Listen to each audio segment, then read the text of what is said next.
a retired homicide detective. I've interviewed thousands of people, from serial killers to ministers. Welcome to the interview room.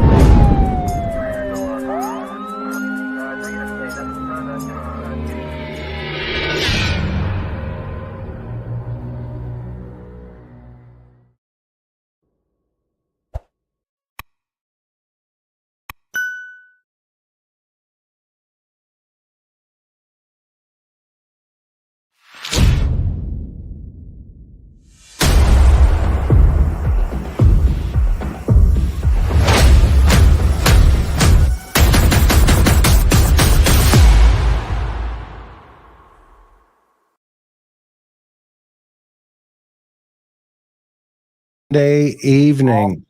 What an exciting opportunity we have. As you can tell, what a panel we've assembled together for a very, very important person this evening. In the upper top, straight up, it's almost like Hollywood Squares. We have so many folks here tonight. But we're going to honor Dr. Ann Burgess. And let me tell you a little bit about what's going to go on here this evening.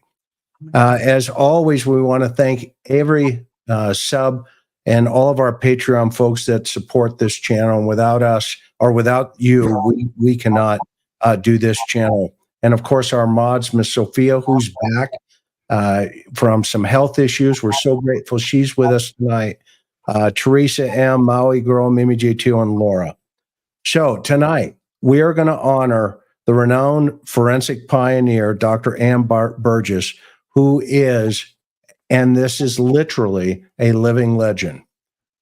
She really is. There's going to be a brand new Hulu series coming out, and it's about Ann's life and her work, and it's called Mastermind, To Think Like a Killer. It'll be out July 11th on Hulu. So before we get kicking into this evening, as you can tell, at the time when they made this series, they asked her, we kind of want to find out everything that was going on with you and Dakota Fanning, and who is the producer, and the director is Abby Fuller. And they put the part series together that Karen and I have already had an opportunity just to kind of get a sneak peek. We're not going to, trust me, you are not going to want to miss this series on Hulu. I mean, it will knock your socks off. And so back in the day, Ann was a professor of nursing at Boston College during the 70s, and she was working with patients with traumatic experiences. And then she gets a call from the FBI, and the rest is history. She pioneered a way to make sense of data the FBI was collecting from interviews with notorious serial killers. But, like a room full of FBI agents, no offense, my brother Greg up in the upper right-hand corner, who I love, they couldn't make sense. They had all this data, but they needed the mastermind to come in and make sense of it. And Ann stepped into the picture.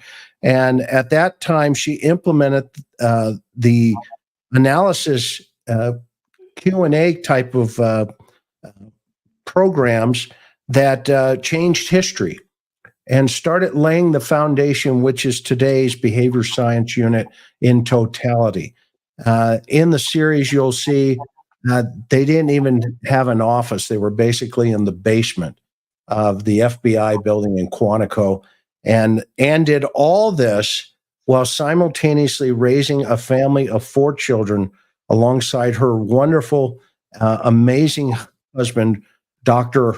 Alan Burgess, who is also, you've got to say, he's a legend too, because, the two of you together raising 4 kids and all the work that you've done in your life This is going to be an exciting program.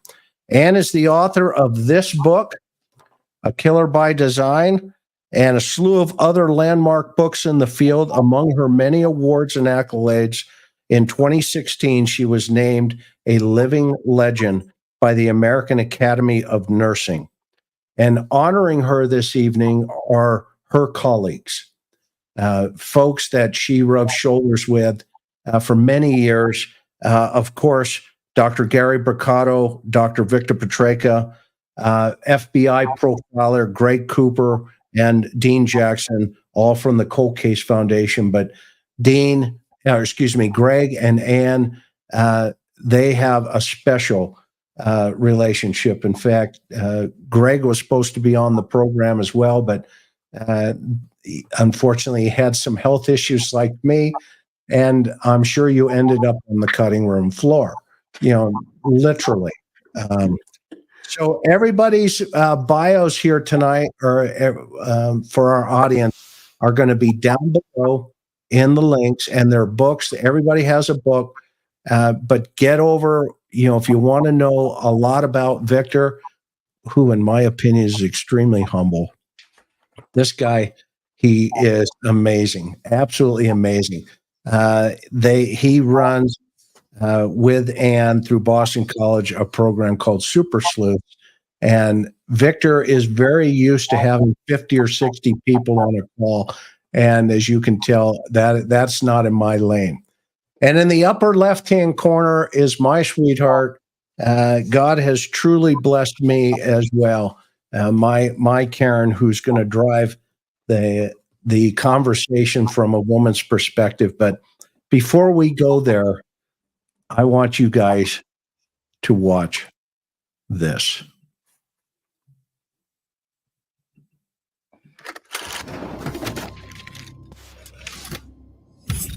Something snapped in me. I picked up a rock, and it was big size, softball size, and I hit her. Once you kill another human being, you'll never be the same person again. In the 70s, 80s, and 90s, we saw this really steep rise in active serial killers. Zodiac Killer, the Hillside Strangler, Son of Sam. All signs are pointing to there will be more victims. Then came this outsider.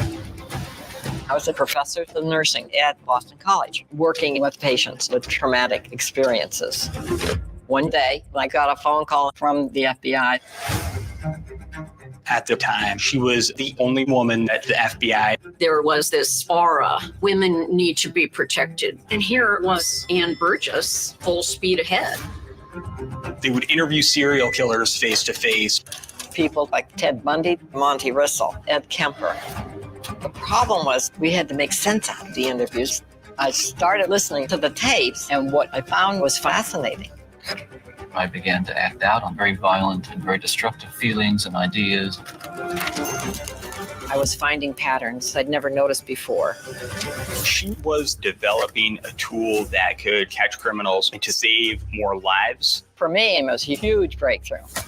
When the word got out, the program started to really expand.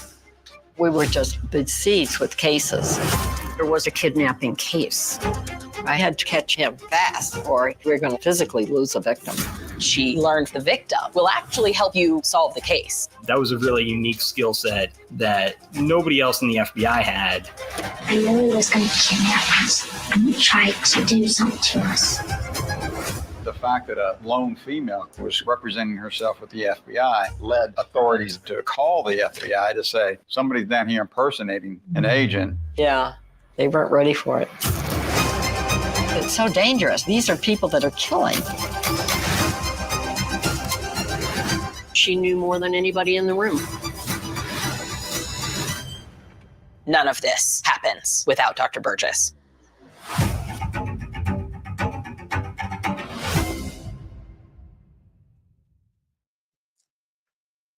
I've got chills. I don't know about anybody else. Wow. Okay, Karen, where we headed? Hang on for a minute. Let me turn this off over here. Sorry. Well, first, Dr. Burgess, thank you so much for being here tonight. This is truly an honor. It's a treat having you here. Our audience loves you and adores you. You've been coming on our show for a number of years. You're among colleagues, among friends. So thank you, first of all. And, let me speak for a lot of people. You are not only brilliant, you are an incredible role model for, the next generations of women coming behind you, studying in any of these fields within, law enforcement and psychology, et cetera. You are extremely humble. And the film, the docuseries is incredible. The way they lay out your life, we get glimpses of you with your family. They dive into the cases that you've helped, and we can't say enough. I mean, it's a phenomenal series. We highly recommend it, and we're thrilled to get you here tonight to talk about the movie, your life, and to hear from your colleagues here about their thoughts and impressions and what it's been like getting to work alongside you for these number of years. Thank you, Karen. I'm delighted to be invited. This is the first one that I've done live, so to speak. So I'm just so pleased it's with you all and with my colleagues. I'm delighted, and I'm happy to answer questions or just start going wherever you want to take us. Okay, so why don't we start with a couple of your colleagues first? And Greg, you and Anne at the BAU, what has she meant to you in your career path when you guys were together? Well, where to start, right? I can't tell you how proud we are of you, Anne, and what you've accomplished. It's phenomenal. And particularly as a woman in the field, the role model, I just want to really reiterate this. The role model is not just for women, but she is a role model for men as well, particularly in the forensic field, obviously. And she was to me from the very beginning. When I first met her, I was assigned to, as a new profiler back in, let's see, I think some of you were still alive then. It was about 1990 is when I arrived. Right. And I think I met you, Anne, probably within that first year that I was there. But of course, as a young profiler, still a young agent, I'd only been in the FBI for 5 years at that point. And I was very, very honored to even have received the opportunity to serve in that capacity. And that was the primary purpose for me joining the FBI, was to become a profiler. Well, I can tell you, John Douglas was really looking forward to getting you in. So he had you already in his sight to get you in, because you were young. I was very young, right? Do you remember some of the first cases that you worked on? Well, first I want to talk about you. Oh, that's what we're here for. Oh, okay. As a young agent and walking the halls of the behavioral science unit down there, what was it, 60 feet below the surface, and the air that we breathed was regenerated, if you will. We didn't have any windows, and the only way to get down there was through an elevator. There were some stairs, but to get right down to our area, you had to get into the elevator.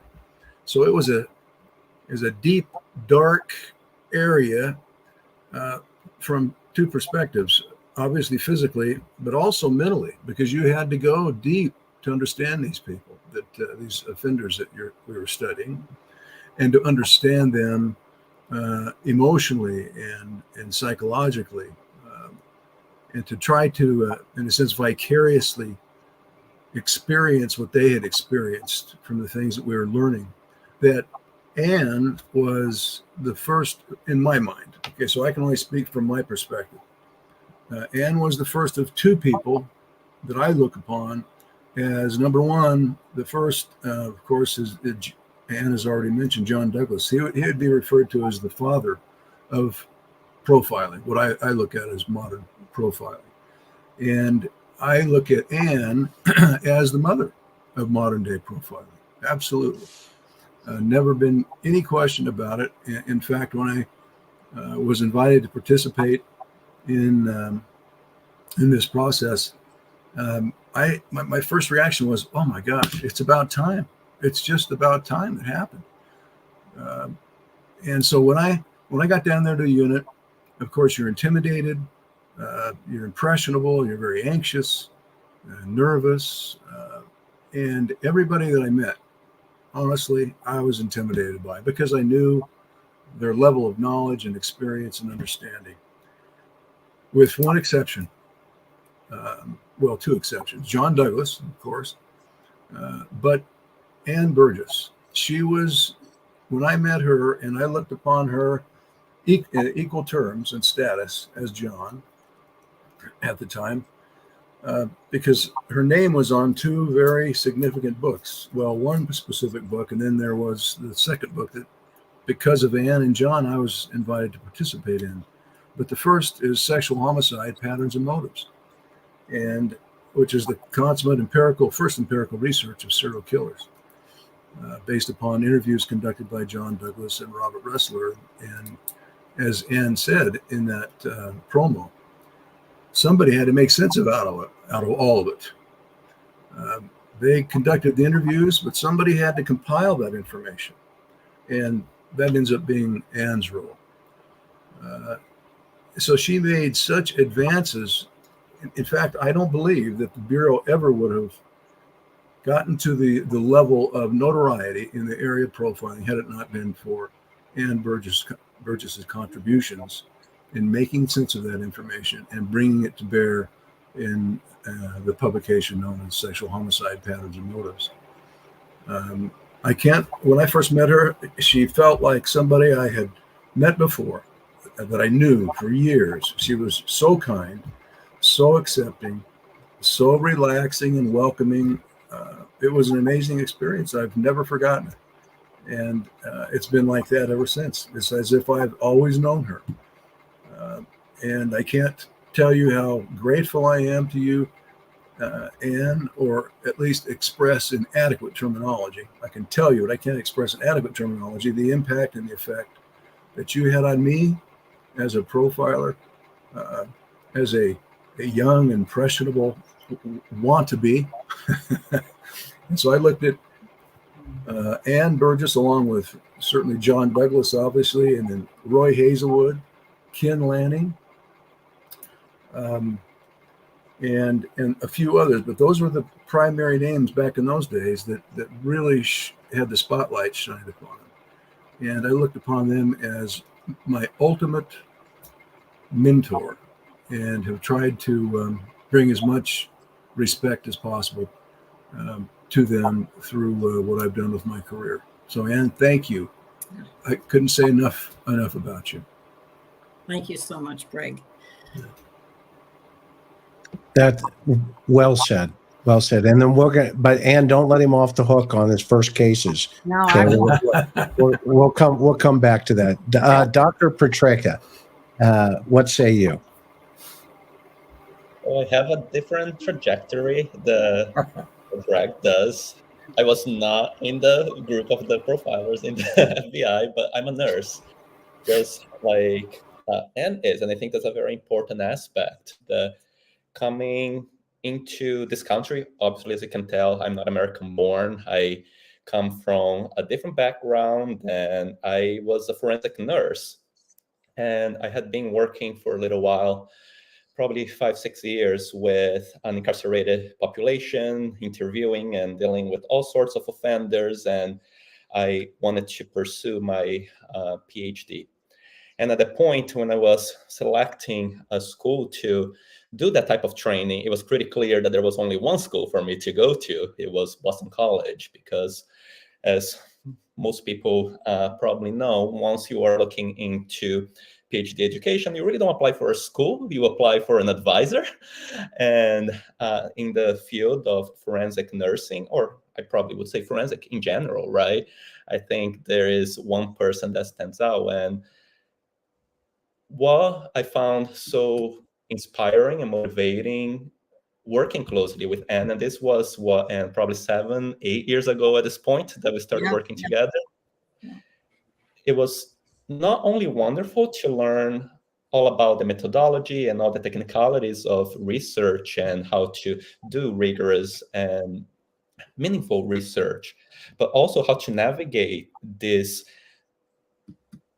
road, right? The politics of academia and funding and research as someone who maybe is not seen as the person who would be selected to do this work, right? Yes, I am male, but in some ways, I feel that there's a relationship as me coming from an immigrant perspective, as someone who was not the majority and trying to kind of infiltrate myself in the larger research work that parallels what Anne did, being a woman and working with the FBI and all of that. So those lessons are the ones that I really hold close to my heart, because those are, you don't learn those in textbooks, right? And I had many moments of not feeling really confident, or maybe feeling, oh my God, look at this poster children that will be get the big grants, that they are studying all the sexy topics, and I want to study victimology and offenders and policing and all of those things. And looking at her career was, of course, inspiring, but having her by my side supporting me was, I think, it was what made me get to the point where I am today in my career. So I started a PhD student with her. Now we are colleagues. I'm a faculty member at Boston College, and I'm working through the grind, trying to get promotions and things like that. And it's just wonderful that we have been pretty active in our research since. We have been putting articles in a variety of topics, whether it is policing, nursing, offender typologies, sexual trauma, and things of the nature. Is being really wonderful. And I'm confident that my experience is not only mine, that she has touched me and countless other students and nursing professionals. And that's the one thing that I really appreciate. And during the Tribeca Festival, I really, really loved, and I was very touched, the Q&A section, and finished with message for nurses, that we are nurses. Nurses deserve the visibility and the recognition for the work that they do, not only in hospitals, as everybody sees, but in forensics as well. Oh, amazing. Thank you, Victor. Go ahead, Em. Do you have a thought? Oh, I was just going to say, was it Karen? Were you going to say something? You want me to? No, go ahead. Yeah, no, you can go ahead. I was just going to say we've really had some very interesting kinds of projects that Victor and I think are as groundbreaking as back when I was starting out my career. So that I'm really looking forward to the publications that we're doing is very, very important, not only with certain populations, which of course is new, but also I think in moving forward in the whole AI area is, I think, very exciting to be on the brink of some really important things. So we're looking forward to some really good things, aren't we, Victor? Oh, yes, we have plenty of work. That is not a problem. Not a problem. No. I think I have a sound effect here. I'm just trying to. Is it me? No, you're fine. You're good. I'm just putting a little hand clap there on that one. Okay, Dr. Brucato, what are your thoughts?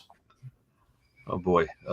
Okay, so first of all, I had the pleasure of first meeting Anne when I was doing work with Michael Stone that I wound up doing The New Evil with, because we were looking for somebody to do the afterword for the book who would be able to speak to the underlying point of the book, which was that something happened in the Western world, particularly America, from the 1960s onward, where there was this explosion of certain types of offenses, particularly offenses against women.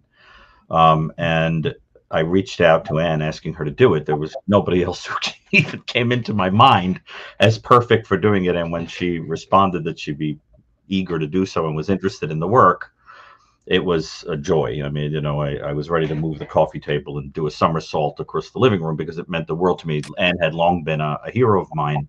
You have to understand that there are things that are considered common knowledge in the world of forensics that we wouldn't know if it wasn't for work that was set in place by Anne.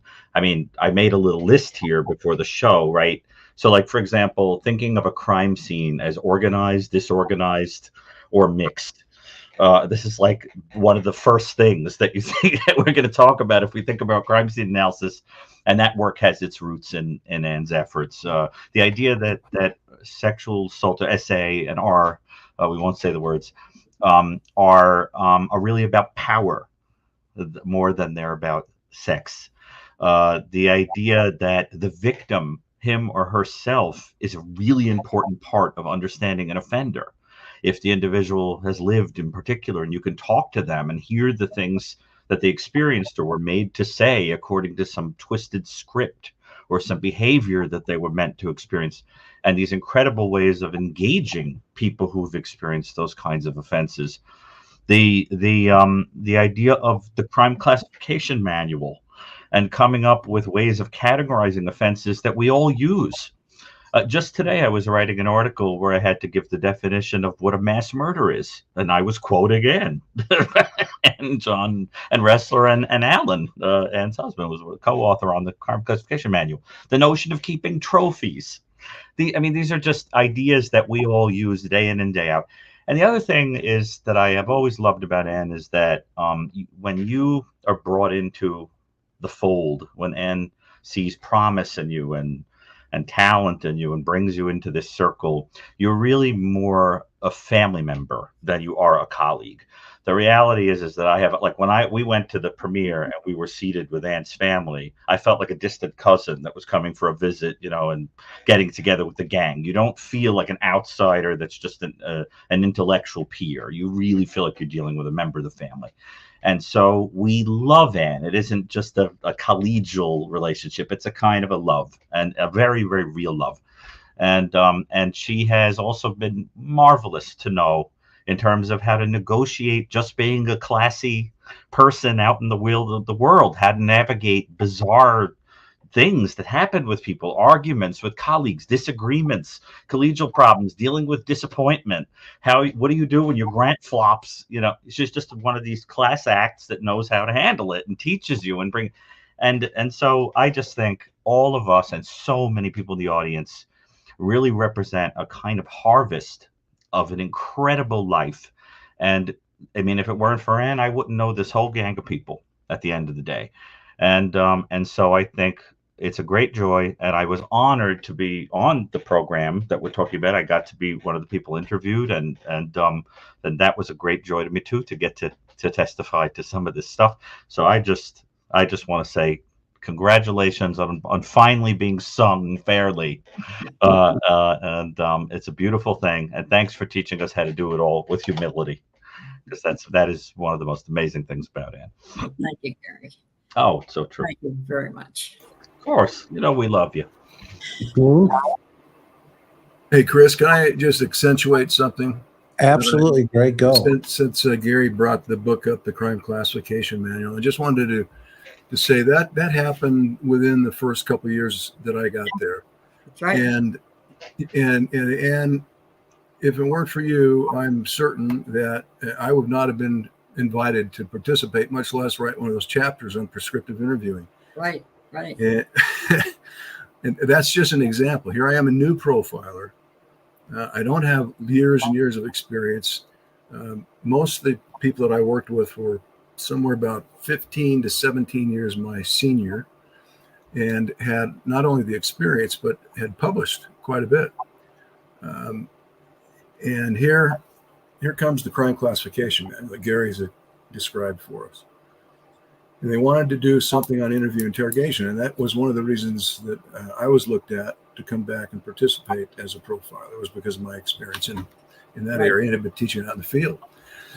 And I was stunned when I was invited by Ann to write that chapter. And as you can imagine, Ann, there were, not everybody was happy about that. Really?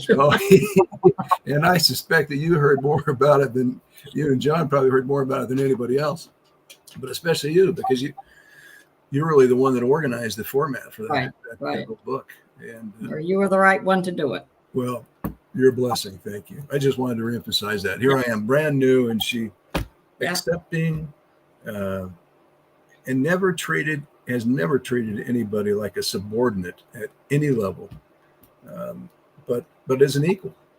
And it's so comforting. Yeah.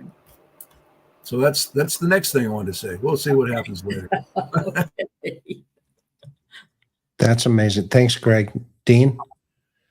Well, I'm kind of the odd guy out here. I'm not a doctor. I haven't worked at Boston College with Ann. I didn't work in the profiling unit with Ann, so I kind of come at it from a different angle. But I have worked with Ann over the years when we began the Cold Case Foundation. And I know, as is very clear, Greg's respect for Ann, that she was one of the key people that he wanted to have join us. And so I've had the opportunity to work with her over those years. And as I was sitting here listening to everybody and knowing just their roles, I know Dr. Brucato is a visiting scholar and all these different people that are engaged in. And I thought, well, what have I observed? What would be my takeaway maybe that people could maybe grasp? And two words really just kind of stand out to me. One is collaboration. Ann is an amazing collaborator. And I know we use that word a lot, but when you see people in collaboration, there are a lot of cases that people say they collaborated,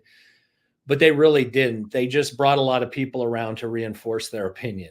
And Ann really is one of those people that wants to hear what everybody has to say, their thoughts. I've had that privilege of sitting with her through a lot of different case reviews.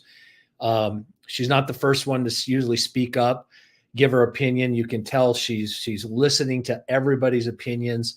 But it's, I don't know if you guys remember the old commercials, the E.F. Hutton commercials, but there is always that moment when Ann speaks up that you just feel like you're back in that E.F. Hutton commercial. Everybody just gets quiet. What is Ann going to say?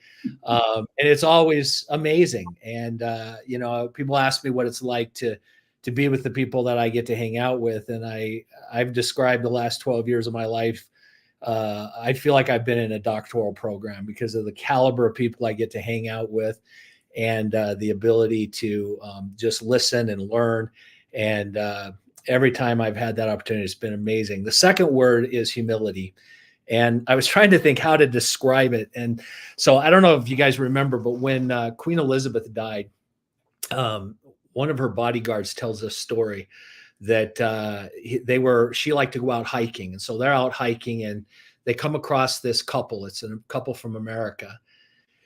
And the guy, they get to chatting and he said, I hear that Queen Elizabeth has a property around here somewhere. And he says to Queen Elizabeth, have you met her before? And Queen Elizabeth says, well, I haven't, but he has. And so the bodyguard said, yeah, I've met her. And he made some kind of snippy remark that because they play like this, they love to banter. And so anyway, before he described it, before he knew what happened, he said the man handed him his phone and said, here, get a picture of my wife and I with this lady. She knows, she's met the Queen Elizabeth. And so then he said, oh, you get in here and do that. So they finish talking. The couple takes off and they're hiking down. And the funny part of this is that the Queen says then to her bodyguard, she says, she said, I would love to be in the room when that couple gets back to the United States and starts showing that picture around that they met somebody who had met the Queen of England. And I thought about that. And I think there's really two kinds. There's false humility, people who try to act like they're humble. But then there are people who are so gracious, so humble. They give everybody else the platform. And it's because of that, I think, that so many people want to work with Ann. They enjoy working with Ann. And I don't care what role it is. I'm just glad to even be a little dude in the corner, just watching and learning. And it's been a tremendous joy and ride. And the best part of this whole thing is, Ann, this isn't your eulogy, so I can't wait to see where we go from there. Right. Good. Oh, thanks, Jane. That's a great story too. That's really good. That is. So can we start calling you Queen Anne? Oh, geez. No, I don't want that. All right. Well, so, listening to everybody's comments, I'm thinking of our viewers right now and, what their thoughts are. And we've got, I think one of the great things about this film that was made on your life is that it's the Anne of then, and then we have the Anne of now. And I love the walk back through your life, your career, and the up close personal perspective that we all get. For those of us who obviously are in the just in the true crime community and are fascinated by you being the mother of modern day profiling, which I'm going to borrow from Greg because I think that's fabulous. The film series just really, it just brings us right into your life. And I think it's, fantastic. And then of course your colleagues, you haven't stopped. I mean, so many of your colleagues and so many, people are probably long retired. You're still going. You're working full days, long weeks. The research hasn't stopped. You're the Energizer Bunny, as Chris likes to say. But I want to ask a question that I know so many of our viewers have on their mind, and they want to know. I mean, it's kind of a simple question. Overall, how did you do it? Running. You were running the nursing program at Boston College. You are working with the FBI. You're raising 4 kids at home. I think people want to know just how you did it and any pearls of wisdom you'd like to share.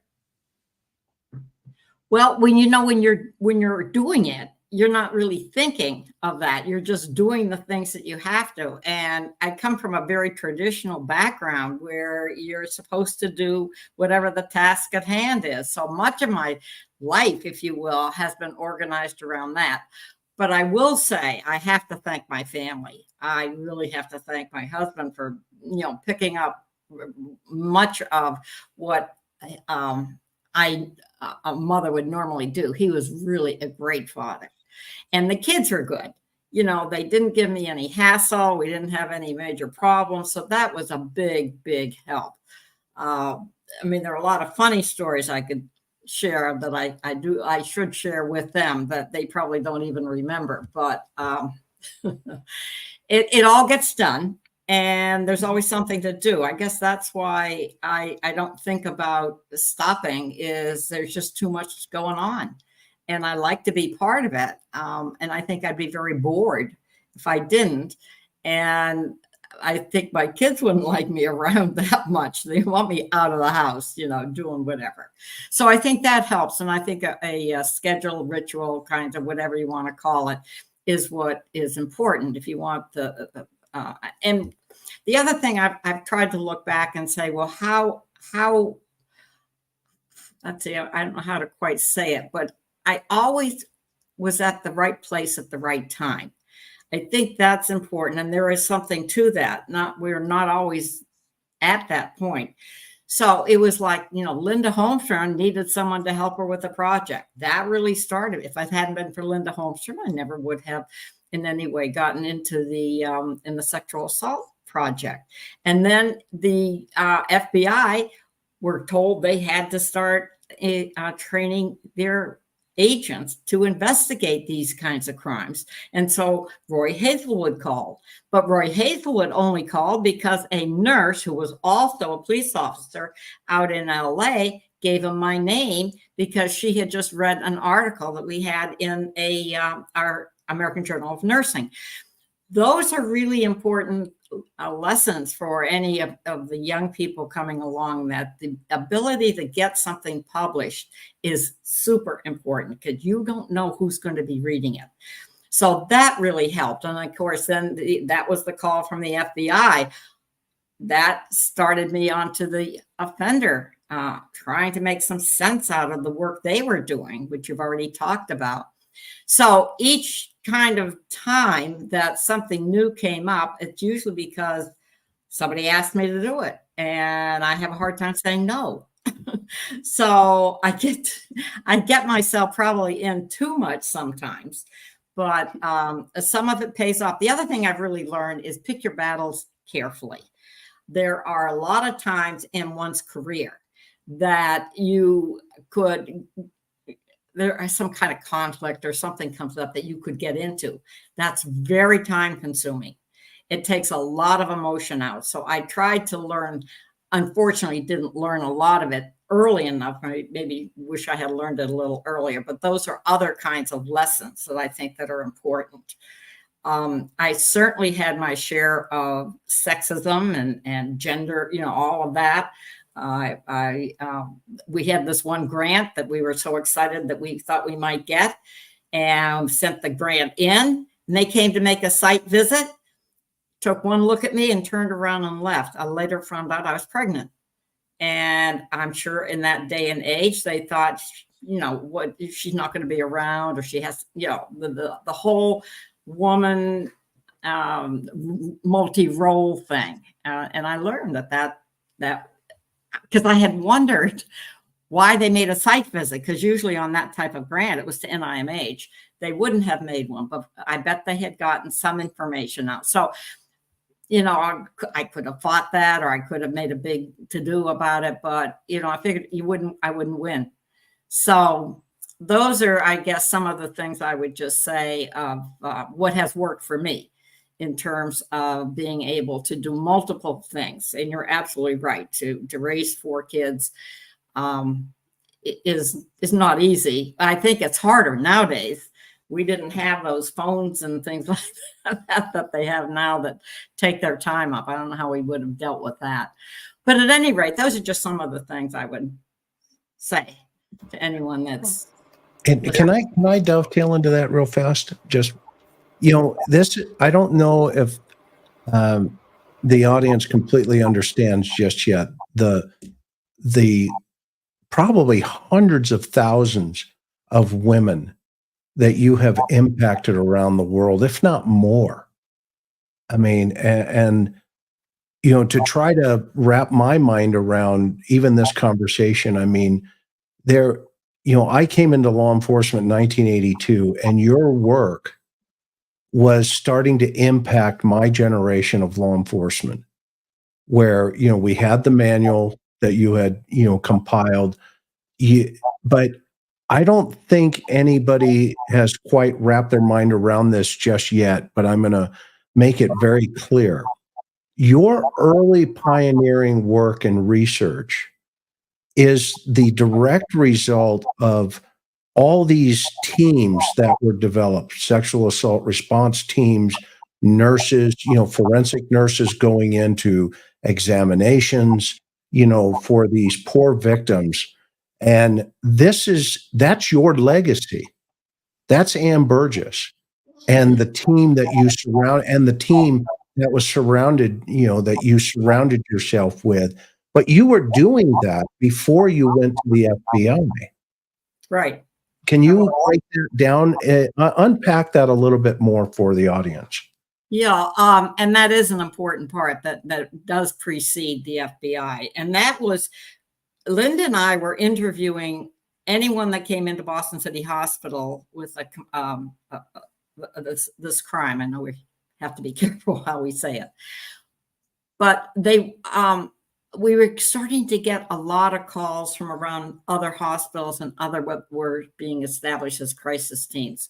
And so Linda and I made I think, a very good decision. We initially wanted to write a book for crisis workers, and it was purple. It was a purple book. It later was called the Purple Bible. I mean, that was the kind of Monahan game that it had. And that did help all of the cases coming in, the victims coming in. So when you say that there was an effect across the country, you're right, because all of these crisis centers had been set up and at hospitals. We have to thank them, though, for carrying forward. They needed to have something about what to say. They would say, somebody came in, she had such and such. They'd go to the book and they'd look up, what do you say when such and such happens? So we made it very practical and useful. And then when we did the follow-up, we realized we had to change the book to that we had some that recovered. So it wasn't just a crisis of the crime, but it was crisis and recovery. And so that book got written. So I have to emphasize how important it is to get your publications out, because that is what other people can do.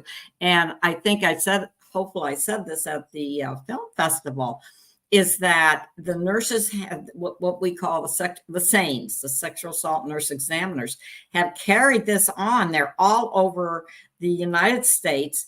And to bring it up, Chris, to the profiling piece, the FBI has done a equally good job to put what they call now the profile coordinators, what they call them.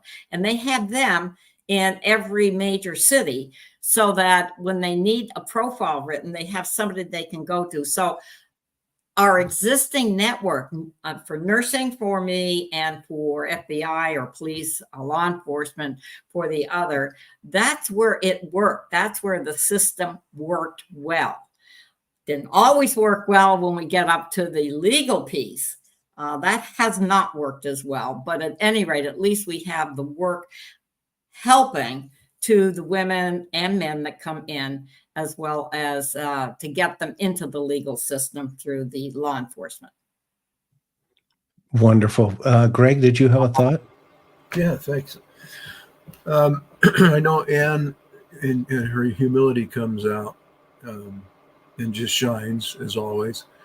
But she kind of alluded to the fact that a lot of her successes has come as a result of being in the right place at the right time.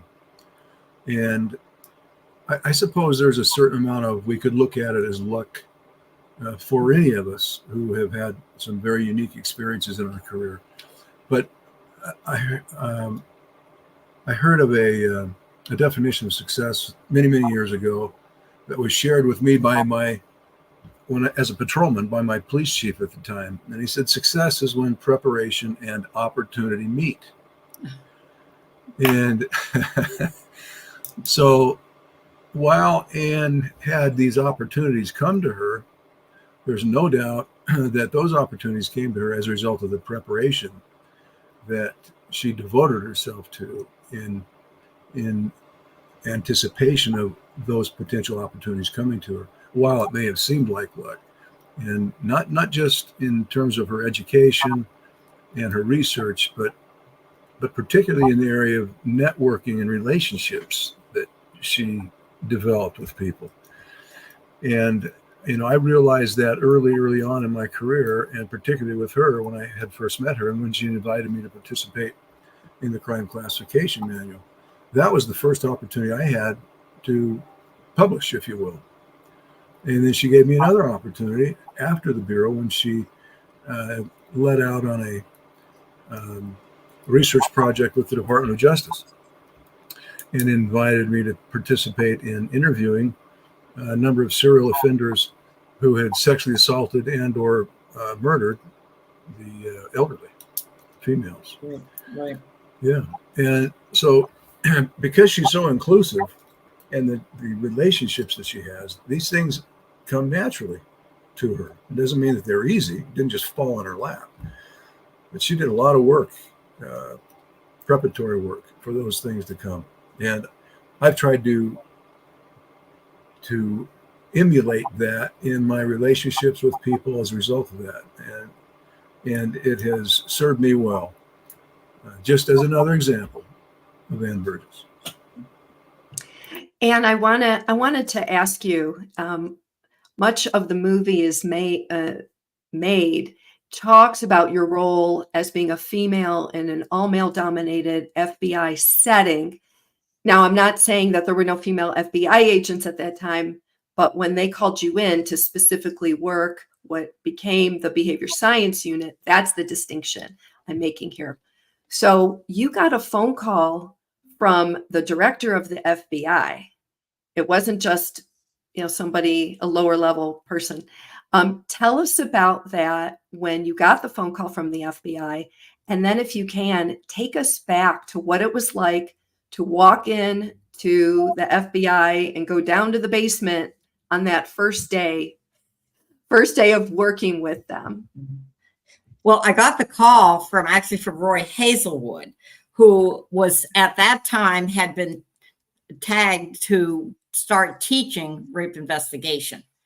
And Roy didn't have anything prepared. He was just new to the FBI to some degree and was looking around, so that when he called, you need to know this, they were beginning to have outside people come in to lecture. That wasn't easy. They're a pretty closed unit. I'm sure Greg will agree to that it, you had to go through so many tests. I think I talk about this in the book. How many tests you have to go through to even get in there. So anyway, I get this call and I was hesitant because I, at that time, had only been talking to, this is early after our project, Linda had finished our project. I've been talking to nurses, primarily female. I've been talking to crisis workers, primarily all female in crisis work at that time. So to have that come in, knowing that it would be an all male kind of situation, I really hesitated. And then I thought, well, maybe I shouldn't. It's just an invitation. It's just going to be one time. So I said, I want to know what you're teaching them about this topic. So I went down. Of course, you drive and drive and drive. And then out of the blue, it's like Brigadoon pops up. Back in those days, this big building comes in. And it's at night. I'm tired. We go back to bed and we have to be up for breakfast. I don't know, at like 7 o'clock. And the next thing I know, it's rat-a-tat-tat, all this firing arm, all the guns are going off. They had put my room right, the one adjacent to the firing range. And by golly, 6 a.m. and everybody's got their gun. And boy, did the FBI agents love their guns. So all of this is going on. So I get up, find my way to breakfast. And in the process to get now up to the teaching area, you got to go this elevator that Greg already talked about that doesn't have any numbers on it. So you don't even know what you're pushing. They're just numbers. They're just buttons with no 1, 2, 3, whatever. So everything is, kind of everything's very mysterious down there.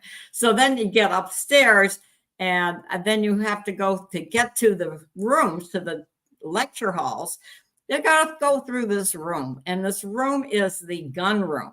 And this is the room where everybody's got their gun. Now they are back from the firing range and they're cleaning all their guns, and everything stops as you walk through the room, which is a very unnerving experience because they're all looking at me. Obviously, they don't have many females there, right, Greg? You didn't have many females there that day. So there I am. Anyway, and Karen, that was my first time down there. And of course, then you go into the lecture hall and all these men are looking at you and they wanted you to talk about all this investigative thing. So I had to think about what was I going to say. And I knew it was not going to be an easy lecture. So I brought out my cases. I knew they would like cases, and I found as many really bad crime scenes as I could find because I knew that would be something they'd probably like to see. So that was my first lecture, first couple of days at the FBI Academy. Wow. That is great. You hear a pin drop? Could you hear a pin drop in that room? Absolutely, yes. Everybody was staring at me. It was really unnerving. Like, who is this? What's she going to teach us, right? Yeah. What's she going to say? because I don't think they had many even for consultants or the lecturer, whatever you call them. I don't think they had very many females. It was always male. That's all I ever saw down there. The only females you ever saw were the administrative assistants or the secretaries or whatever they were called at that time. You know, I didn't even know if they're going to have a ladies' room down there. Probably not. Oh yes, they had that. Yeah. Okay, I love it. Dr. Gary, what say you? You were thinking about something. Oh, well, I'm always thinking about something, but what I would say is this: I think, and one of the things that I found so interesting about your story, I've always found interesting about your story, is that SA and R, you know, again, we can't say the words. They so disproportionately affect females, and yet, you know, when they began to examine it took a little while to realize that probably you'd want to talk to a female that spent a lot of time talking to females who had been assaulted in that way. I think it's such an easy point to miss that I feel like it's worth saying a few words. And the other thing I hope you'll touch on is that for me as a psychologist, I've also felt, you know, you are a forensic nurse, but you think like a psychologist. You know, I consider you're like a de facto psychologist in my mind, and we're proud of having you in those ranks. And I'll say that I think that one of the most important things that I learned from your work is really the role of fantasy, and the way that fantasies begin to develop in people as children and then eventually get enacted. This is another one of these many things that we just take for granted, that was, oh, we always knew it, but you really pioneered. And I feel like psychology sometimes gets cast aside as a pseudoscience or something. Like it's I've heard people joke that the behavioral science unit was called the BSU because of the BS component in the behavioral science unit, right? Because of this not taking seriously these insights that come from psychology. And yet, how true is it, these discoveries that you made about fantasy? And then, you know, the same kid, you know, who's thinking about this stuff and drawing it out and imagining it and trying to get even with the people who've hurt him throughout his life, one day goes out and enacts it. And you taught people how to detect that stuff years before. So those are two things I was really hoping you would touch on that I think are just such important elements. Yeah. Well, it came from the data. That was what luckily the agents were able to get good data. I will say this, if we would say, gee, I wish I had some report or something, it'd be on the desk the next day. You know, they had the ability to get the data out and get it in. So that was there. We were able to get the developmental records. Nobody had looked at those before, Gary. And that's where the information was there about the early thoughts. We didn't call them fantasies initially. We called them early thoughts. You know, what was the first memory you have? Those would be questions that always asked, you know, regardless of what situation I was in. So it was really using the types of questions that I had been taught as a nurse to ask, basically. And it was all there. I mean, it wasn't that like it was any great interpretive kind of thing. We had to interpret the data, but the fantasy was there, and the killer after killer would talk about it. Yeah. So that was important, and I think we got that out fairly quickly. Trying to think what the second well about how disproportionately the women of SA are female. Yeah, and I think just to comment on what you just said, the other thing is that you taught us all is that the people who do these things have also you know, a lot of these serial killers and so forth, they very few of them, with very few exceptions, did they have rosy lives. That they had horrible things happen to them. You know, it reminds me of the old Auden poem. I know what every school child learns, that those to whom evil is done do evil in return. And that idea that you taught us all about things like absent fathers and family members who drink and who do drugs and beat you and assault you and so forth, that they could be, through their unkindness, shaping a kind of evil that then goes out in the world to level the playing field. And so I always felt that part of the message was also one about parenting and the responsibility. Parenting, right. But the other thing that I had trouble with initially is that they would say it was the domineering mother, and they were always blaming the mother. And then we saw that they didn't, their fathers would leave, whatever reason had left, many of the times by the time these young boys were adolescents, 12, 13, which are very critical times for young males. And so it wasn't just the domineering mother, but the father leaves the home. What is the mother to do? She now has to be both a parent to both mother and father. So she probably, that was part of, maybe it wasn't that she was domineering, but the fact that the father's not there. So she has to make all the decisions on parenting, kind of thing. So it was a matter of just kind of looking at the data from a different perspective. Don't forget, I remember, and Greg, you probably remember this too. Remember one of the first things Douglas ever said is, he said, this Freudian stuff, he said, I can't go out and find somebody that has an Oedipus complex. Which, he's right. Yeah.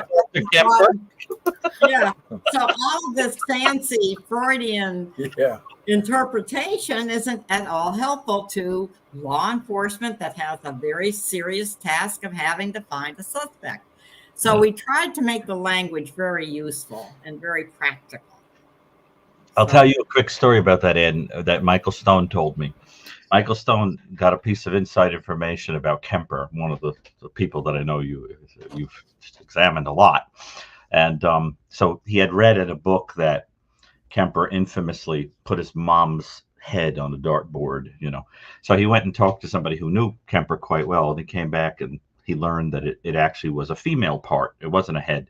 And the person said, well, we didn't want to put that out in the pub. And Michael said, but you missed the Oedipal aspect of the case by making it her head. You need to clarify that. And I was so disturbed by the nonchalance with which he always was talking about these things. But isn't it true? And, and that's the part that cannot be drummed home enough, is that what you helped me, certainly, and all of us, I have no doubt, understand, is that these little details that figure into the fantasy of an offender are what you need to catch them and prevent them from killing people. That it is impossible to tell. We won't know till we all get to heaven, I guess, how many lives were saved by people who figured out how to snatch these people off the street before they did it again. And that's the part that I think gets missed. And that's the part, like Chris always talks about, it almost feels like a kind of supernatural work we do. I'm not so sure it was a coincidence you were always in the right place at the right time. I suspect the hand of providence there.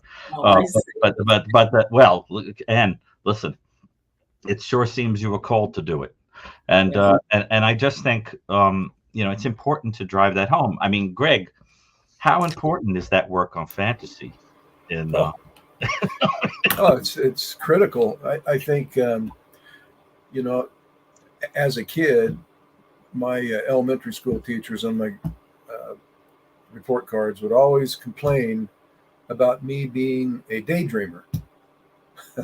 And it's the same thing. It's exactly what we're talking about with fantasy. As a kid, I would daydream myself into different scenarios. Fortunately, they were productive scenarios. The hero types of scenarios and the type of shows that I would watch as a kid. Most of them were cop shows, starting off with Dragnet, and then the Police Woman became very, very popular as a kid. Angie Dickinson was the actress, and the FBI Story was another one. That's from Zimbalist Jr. And several of them, but I can't tell you how impactful those daydreams that I had influenced the choices and decisions I made down the road. And if they had been otherwise very, very destructive, no doubt about it that I would have gone down a much more destructive avenue than I did. Well, that's the point. That's an important point, is that what makes the difference? Why does say 10 boys have an experience, but only one goes down that other road. Yeah. Yeah, that's what you have to find, because so many of these are normal kinds of things. In fact, daydreaming and planning and using cognitive structures are a sign of intelligence. Yeah. We know that serial killers are very bright. That's right. So what makes that difference? Yeah. Victor, what are your thoughts? You're being quiet over there, Doctor. And I just wanted to address one of Gary's comment. It's not by chance or coincidence that Anne's work talks so well with psychiatry, mental health, and psychology, because she's, after all, an advanced practice nurse, and that's a role that oftentimes people don't quite know about it or recognize, that requires graduate level training in psychiatry, so that allows her to prescribe, diagnose, and all of those things in psychiatry, which very much speak to the research as well, and the knowledge base that goes into exploring developmental stages and also different personality archetypes and things of that sort. And I don't know, and do you think that informed a lot of your work as well, that clinical training? Absolutely, yeah. I try to make that point. You make it so well, is that people will say, well, how do you keep from thinking about these things, and et cetera? And it's in our training that we learn how to manage cognitively, I guess, and emotionally, so that we don't blur the two, that we're able to stay very clear and focused on something. And I think that's what why nursing is able to help so much. I think, that's one of my pet peeves, I guess you could say, is, in fact, the first chapter of when I tried to write a book before Stephen came and helped me, is I started that out saying, you're just a nurse. I had that said to me so many times when I would go into court. You're not a psychiatrist. No. You're not a psychologist. No. You're just a nurse. It was like, so they're trying to, of course, in court, there'd be the other side, be probably a defense lawyer that would say that, is trying to do things to put people down. They're professionally down. And that always bothered me. And because you have to be so careful in court, you can't go showing any emotion, right? I can't jump up and scream and do something on the witness stand. So those are some of the things that I really wanted to make, why I wanted to make a difference for nursing. And I think that's what Victor's trying to say. Yeah, sorry. And Dr. Burgess, just to dovetail into where you're going there, while you were talking, I had this thought go back into my bookcase behind me. Oh. And I found your work. Oh my goodness. I've had this, okay, for this is when I got transferred into homicide in 1990, the first book they handed me was Deviant and Criminal Sexuality. And this is for the audience so that you can see, this is the Bible. It's not purple like Dr. Burgess wanted it. This one is yellow because it comes from Quantico, and it's a Department of Justice, FBI, and Greg, I know you and Hazelwood and all the rest of the team, but Anne's all over this manual here for law enforcement. The research and the study that she did and compiled, this was the result for law enforcement. And when we went through the training, they hand you this manual and they say, kind of make this up here so that when you're sitting with somebody, and to your point earlier, as simple as that was, yet so profound and impactful, just the simplicity of, well, this is the type of question you ask. This is the type, and these are the kind of, things that you're going to be looking for, Chapter 7 investigative difficulties, while talking to these offenders. And, there's your name right at the end of all of this. It's right here. And this is the impact that you've had. And I'm, not to bring me into the conversation in any way, but, I worked hundreds of murders in my career. And it was this type of book that when I would sit across from these offenders, this was my Bible, and others, would attest to that too. I'm sure of it. Tens of thousands of law enforcement agents and officers around the country, not only FBI agents. I love in the series where they show you in the arena, right? The teaching arena. And right. And all of these FBI agents are in there. Yeah. And then Hazelwood hands you the microphone to Dr. Ann Burgess.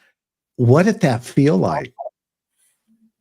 Well, there's a lot of pressure. I can't deny that. A lot of pressure because everybody looking, and that you've got to. They put you to such a test. You just you got to perform. It's really a performance. Can you make it? Can you pass the test? That's what it felt like until you really get comfortable. Until they got comfortable with me. I think that's the other thing that's important. Is can a nurse get comfortable in a law enforcement arena? Linda and I had that question. Can a sociologist work with a forensic nurse? So interdisciplinary work, I did like, and maybe that helped because I did feel that was important to work across disciplines, not just to stay in one's own area. Fascinating. Right. We're just honored to have you here tonight. Yeah, we really are. You're amazing. Karen? I want to dovetail into a comment, go back to a comment that Gary made. And I want to do that with a viewer question that one of our viewers wrote in this week. And this is from our viewer, Margaret Lines. And she asks you, Anne, you have been given a gift of wisdom to discern the depths of deviant. Do you attribute this gift from God as a result of your faith in Jesus Christ? I have not thought about it from that perspective. So I think that's an interesting question to be asked. I really take it more from my nursing background is what I would have to say. That's where now, if that wants to, religion is important. It always has been. As I already said, I'm a traditionalist, so that I grew up with religion and all of that. And I am at a Jesuit institution. That certainly has a impact on me. So from that perspective, yes, I guess that would be a positive response. Okay. And fascinating. And so let's get back to Greg and Dr. Burgess, where you asked him early on, do you remember your first cases? What do you think?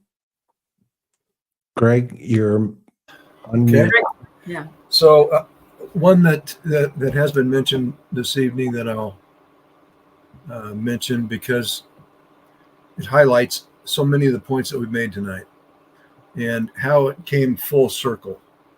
And I think many of you may be aware of it, but that is the Robert Ben Rhodes case.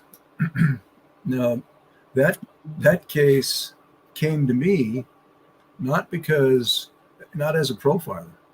It came to me when I was instructing the FBI National Academy while I was a profiler. But I had been asked to teach a class at the FBI Academy of law enforcement people from all over the world that would come to FBI National Academy. And I was invited to come and participate as an instructor while I was also working as a profiler. And the consummate teacher that I had really was, as it relates to the classroom, was Roy Hazelwood. I don't think there's, and Ken Lanning together, they team taught. Then I had a number of classes just by Roy. But I don't think there's been any, in my career anyway, any better instructors than those two. And to watch them teach together is quite an epical experience because they have the ability to bring drama along with humor, and not in a disrespectful way. And they're so knowledgeable. Anyway, because of my experience with Roy, he was one of the primary instructors that I had when I came on as a new profiler. We went through this training of a year that we were on probationary status. And he was one of the instructors that taught those of us who had come on. There were 3 of us that came on together. Jana Monroe, and Jana's got a book and a show that she's going to be coming out with also. And I didn't know if you're familiar with that. Know. Yeah, I just spoke with her recently. And Dave Gomez. So we were the young ones there, and went through the same training as all the police fellows went through. That was the last police fellowship program that they had hosted, meaning the FBI. And we went through that same training process. Well, because of my experience with Roy Hazelwood, when I was asked to go over and teach the FBI Academy in an area of what we referred to then as criminal investigative analysis, and we, of course, know that to be profiling. So the first person I went to talk to was Roy Hazelwood. Hey, Roy, I've been asked to teach this class. I've got some cases that I can utilize, but I don't have a repertoire of information here, and much less a PowerPoint presentation. And so he says, hey, so he gives me a couple cases. One was the BTK, Dennis Rader case, and the other one was a Robert Ben Rhodes case. And so I utilized those as primary examples of serial killers, and particularly sexual homicides. So I used that for all the career that I had in teaching there at the National Academy. And then when I left the Bureau, came back to local law enforcement as a police chief, I started teaching around the country profiling. And I continued to use this case. Well, I just left the FBI, came back as a police chief here in Utah, and I was invited by the Utah Chiefs and Sheriffs Association to come at the conference and present to them my experience and what I did in the FBI. So while I'm giving this presentation, and mind you, I went into the FBI prior to that. I was a police chief in a small town, and there were only 2 law enforcement agencies in this county. My department was one of them, Delta, Utah, and then there was a sheriff's department, the Millard County Sheriff's Department, and it is the largest county in the state of Utah. And of course, as you can imagine, got to know the sheriff very well while I was there. So here I am, and I've left there, gone to the FBI, come back, and one of the things that I always wanted to do is to talk to Robert Ben Rhodes. So I tried to do that before I went to the conference to give the presentation. And so I made a phone call, set up an arrangement to talk to Robert Ben Rhodes, because I wanted to meet him in person. But first, I wanted to lay the groundwork, see if he'd talk to me on the phone, which I did, and made arrangements there at the penitentiary. The guard came in, set it up. I made the call. Guard answers, hands the phone over to Robert Ben Rhodes. And I introduced myself, tell him who I am, what I'd like to talk to him about, the Regina Walters case, et cetera, and he was not very receptive at the time. He had not confessed to anything at that point. And I'll just succinctly say that he was very disrespectful, not to me, but to Regina Walters and her boyfriend. And we know that he was responsible for both of them. And made it appear as if Regina Walters was a prostitute, and went off saying some of the most disrespectful things that I couldn't listen to anymore. So I finally told him what I thought about it. And he threw the phone across the room. And the guard picks up the phone. He says, "What did you say?" I said, "Well, that's just between me and Mr. Rhodes, and that'll stay that way." Okay, so that was my experience in trying to interview Robert Ben Rhodes. Okay, so that happened just before I went to this conference because I thought I was going to present this great material on the Robert Ben Rhodes case. Well, so much for that. So anyway, I arrived there. I give the presentation, the same presentation I've given hundreds, if not thousands of times about the Robert Ben Rhodes case.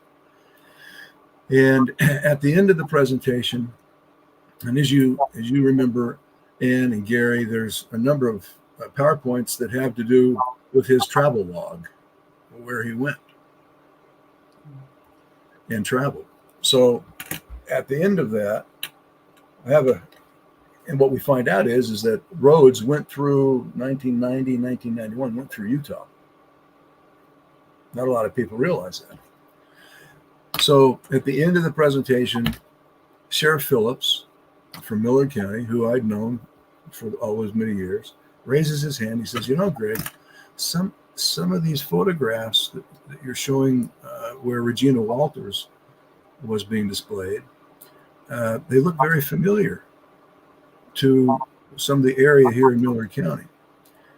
And he said, so can we go over again what years that he traveled through Utah? So I brought the map back up, and sure enough, 1990, 1991, he's coming through Utah. And he says, I have two unsolved cases in my county. Long story short, he made arrangements to go contact the authorities of where the evidence was, et cetera, that they had still kept in custody.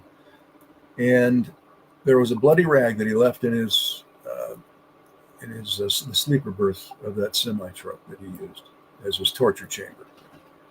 And don't you know that bloody rag came back, the DNA came back as to one of his cases that solved that case. And they charged him with that. So, this goes back, I think, to the concept of sharing information, not trying to get the spotlight for any person, but to get the information out there, to share that information.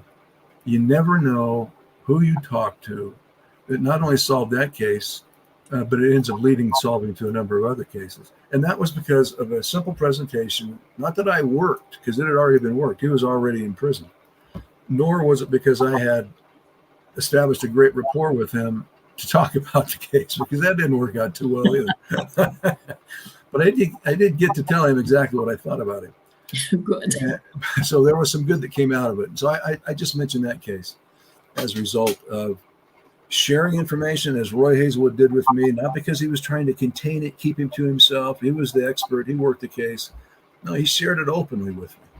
And utilizing that information led to the solution of another unsolved case. And it so happens to be in Utah, in the same area that I worked as a police chief before I went to FBI. Great. What a great story, Greg. I mean, and for the audience, you are a fly on the wall right tonight. If you think about it, Dr. Ann Burgess, the information that we talk about, as investigators and obviously forensic, scientists and doctors and profilers from the FBI, all of it stems in one direction. I mean, it flows from this tree of knowledge, I'll call it. Okay. I heard it one time say, God does not hear our words. He hears our hearts. And you, Ann, are so deep into wanting to just save other women in the very beginning. And that just flowed into this phone call that you get. Now you're in the basement, which, in the FBI in Quantico. I want to know, because you have been so instrumental in not only training, but in just helping understand the human mind when it is locked into this, ferocious control, domination, etc. What case stands out for Ann Burgess that says to you that you're still processing it? Are you following me, Doc? Yeah. Oh, I have a case that we probably need to save it for another time, but the Kitty Genovese case. That's the case that everybody missed it. And the more you go back to that case and look at it from a different way, he was a serial killer who had escalated from rapes and was also, and once we looked at the psychiatric exam, was necrophiliac. He was a necrophiliac. And taught me that today. Yeah, no, and it was good police work. It was good police work that he had killed 2 other women, probably more, but he only admitted to 2, and they didn't believe him. And then one detective said, "We're going to exhume the body and look," and sure enough, he had shot the woman. They thought he had ice picked her. Their bullets were still in her. And they were able to solve it. I mean, it's a fascinating case about what you can learn when you really look at the case. They never even used the word rape now this is back in 1964, 65, but never was on the 3rd page of the New York Times. I mean, it's a very, very interesting case. What I love about hearing you talk about it, Ann, is that you're literally the inversion of the people who just let themselves be bystanders. Yes. The person who says, "I'm going to go in there and do something about this because this cannot keep happening to people," and it's a perfect. It was played up as the bystander case, but it was also the beginning of 911. So we should. Chris, sometime you should have that case because there are people that I think can still talk about it. Interesting. Very instructive. Yeah. It really is. Karen, thoughts? I want to ask another viewer question and get some of these in, weave this into our conversation. This one's from Doris, and she asks, Ann, what was it like to interview these criminals and then go home? How did you unwind and turn off thinking about what they have told you and what they have confessed? And were you able to leave your work behind and actually relax in the evening? Well, I want to correct that first. I didn't do the interviews. The interviews were done by the FBI agents. We then transcribed the interviews. And so that's what I had to study. So yes, I did read them and have to think about them because I had to interpret them. But I think that's where nursing comes in there. I was able to look at it, and I'm looking at it, trying to understand it and what I'm going to say about it. So I really don't get into it's horrifying what they would do, of course, but that isn't what I want to teach. I want to teach something that the agent or whomever can then use in their own work to investigate. So, and Ann, what was that that debriefing process like after you had analyzed, that?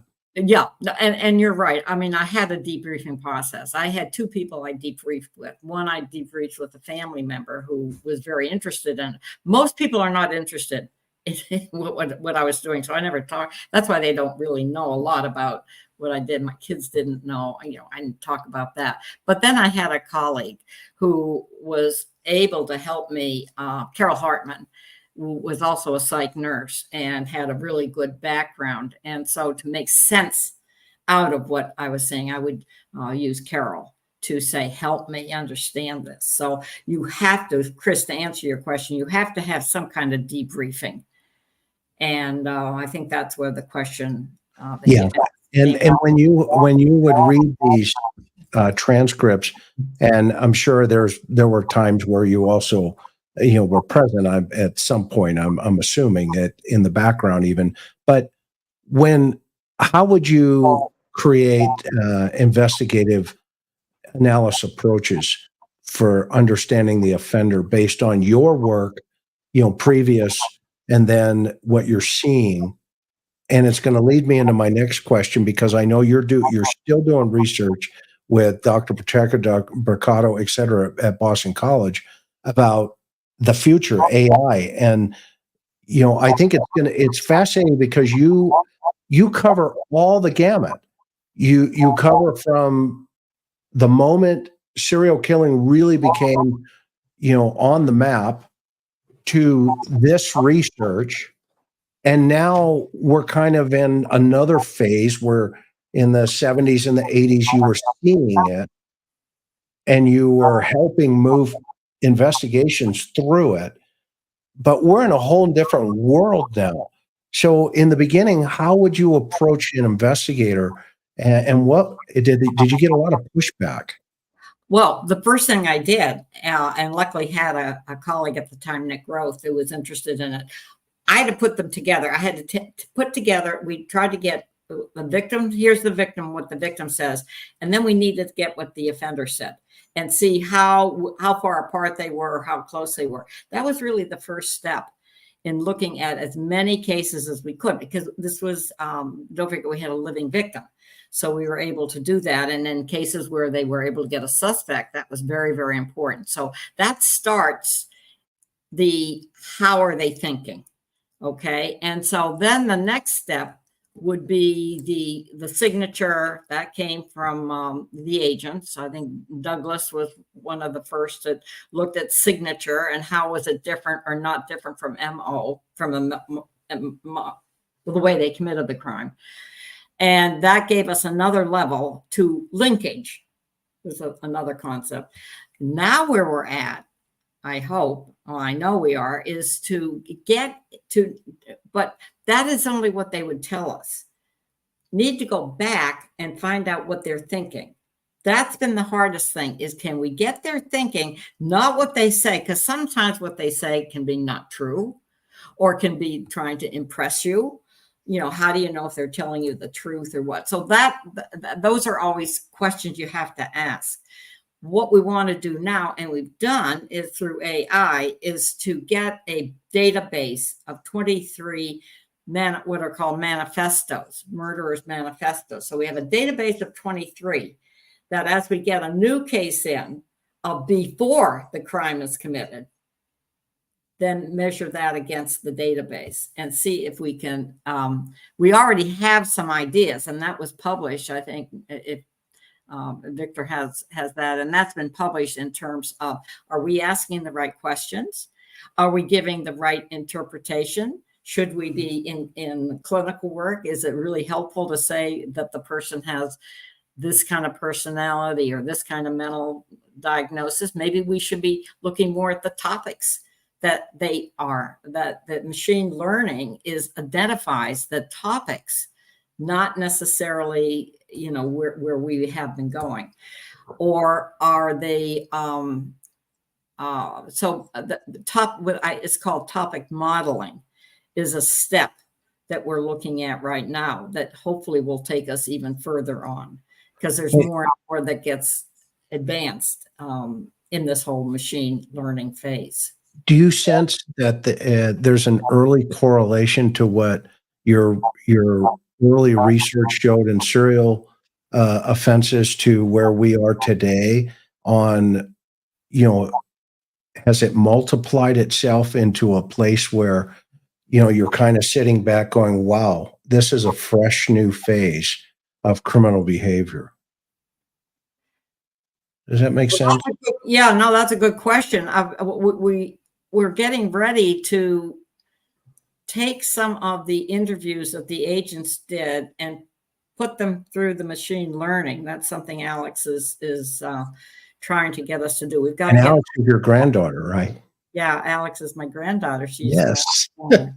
Next generation. She loves this coding stuff. I have no idea how she does it, but she loves it. But that's going to be that. I think, Chris, is where we have to go. We can maybe answer that question. Fascinating. Thank you. Victor, did you have, Dr. Petreca, did you have anything you want to follow up on that? Well, it's very exciting, this phase, indeed, that we are using machine learning techniques to look at the thinking process, but also the escalation of behavior and violence. And I think Anne makes a very good point, right? That once you're dealing with interviews after the fact, you have so many different variables. The person could be lying. Memory faults us, right? If I ask you what you had for breakfast this morning, you probably don't remember very well. But if I tell you, if I were to read your diary when you were planning tonight's show, might be different than the version that you described tomorrow, right? So all those different things. And it's just really nice to be using this technology in which we use advanced algorithms to get very huge amounts of text data that the human brain really cannot quite handle, and try to minimize the bias as much as possible and really find the semantic meaning between all this information to sort out, okay, how are these people thinking before they commit the crime, right? Because ultimately the idea, sure, it's great to solve cold cases, respect to the work of Greg and Dean, but it's also amazing to prevent crimes from happening to begin with, right? So we are hoping to identify different stages, working, of course, with some existing theoretical frameworks to become a little more precise in the threat assessment so we can intercept and intervene before they get to the point of action. Yeah, the article that Anne mentioned that was in the Journal of Threat Assessment and Management, and we have a second one that is currently being reviewed that is looking a little bit more into the topics. I think Anne mentioned a very important point that oftentimes we hear in the media, right? Oh, this person did this horrible thing. They must be mentally ill. And what the data is showing through the machine learning is that, well, it looks like ideological tendencies is a much bigger factor than someone's mental health. That's fascinating. Do you sense, with the availability of the fuel for fantasy, i.e. the internet and the dark web, are you guys discovering through your research, and I'm only thinking as an investigator, right, how impactful that information will be into the environment? Are you sensing that, I've often asked myself, what if Ted Bundy had access to the internet, right? How much further and horrific would that have been? Are you guys sensing anything along those lines? Not to be, scary to the public or anything, obviously. I mean, your research is so important, but are you seeing any consistency in terms of that type of analysis? Well, we see an evolution, right? Because now with the advent of the internet and the connection, there are many ideologies that before, if they kind of popped up in the middle of Kentucky, the person that had this crazy idea might just suppress and kind of go away. But now with the internet, they can find their little crowd, right? And it becomes this echo chamber. And sometimes a lot of these ideas that one person might think it's maybe crazy, quote unquote, now that you have thousands of people supporting this extreme ideology and kind of egging you on to act on it, becomes concerning. So there's definitely an evolution there when you see maybe not, certainly in the how people act, but in the why, so the reasons why. But unfortunately, a lot of what we are seeing through the machine learning is also tales old as time, right? The themes like white supremacy, anti-Semitism, racism, those are still very much prevalent in this modern age, in the data that we are seeing through the internet too. Yeah. The other thing I would just really quickly say, I think social media is going to be where it's at, and need to get access to that. But we've really moved from, certainly the serial killer is there, but much more, I think the mass shooter is the group that we have to be really concerned with, because that puts all of us at risk in terms of, go to a grocery store, you go to an airport. I mean, the percent risk level, I guess, is what we would want to look at. I mean, there's so many things to start looking at. And I think machine learning is going to, as Victor says, is going to be key to be able to manage the amount of data that is possible. So that's where we're at. Dr. Gary?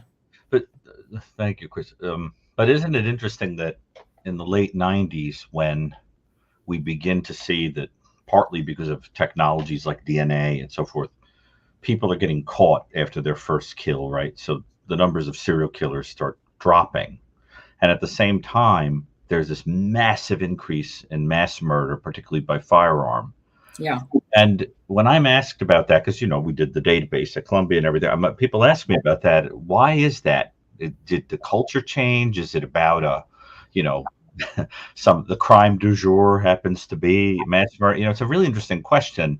And I think one of the things I keep finding myself thinking about is, well, maybe the point is, if you can't kill people over time because you're going to get caught, you have to go and do it all in one moment, and then either commit suicide or be put in jail. And it's a very interesting thing, that thing of, instead of there being a pattern over time, it's just one fantasy played out and it's over. And I wondered about whether the technology that gets you caught after your first crime often is the reason that the killers had to adapt. The other thing that's really interesting to think about is that I think is such a great example of the truly modern serial killer is this Rex Heuermann case that we're all so aware of, because he was somebody who was using the internet widely, who really teaches us what a serial killer would look like if he had access to the whole country, on the internet. And so we see that evolution of somebody who's committing, or at least accused of committing, serial sexual homicide with extreme sadism, and his activity on the internet is horrifying. From the searches, exactly the kind of thing, Chris, you're talking about, right, with the fueling and all the. So I think that and I'd love, Greg, I'd love your thoughts on that, about that kind of guy having access to the internet. But anyway, so let me let you answer that. Yeah. Dean, or Dr. Burgess, what are your thoughts there with that fuel? I was thinking about it from the perspective of, I think it's almost like fantasy fuel, right? And I think the difference is if we go back historically and we just look at it from a cultural progression, in the early days, think of the car, not everybody had a car, and it was long distances between where you could get fuel for your car.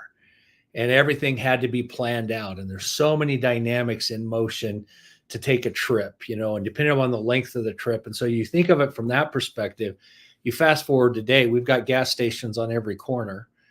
We have the ability to actually have a gas station. If we want to, we can, a lot of people have fuel in their, especially out on farms and stuff, they have their own fuel, and it's readily accessible, and they can have it whenever they want to. And I think the internet has done that. I think some of these folks, they're like supercharged. They're able to access things that before you would have to go. So just to think about going and how would you research and do it? I mean, what can you think of today that you can't go get a whole history lesson on the internet today?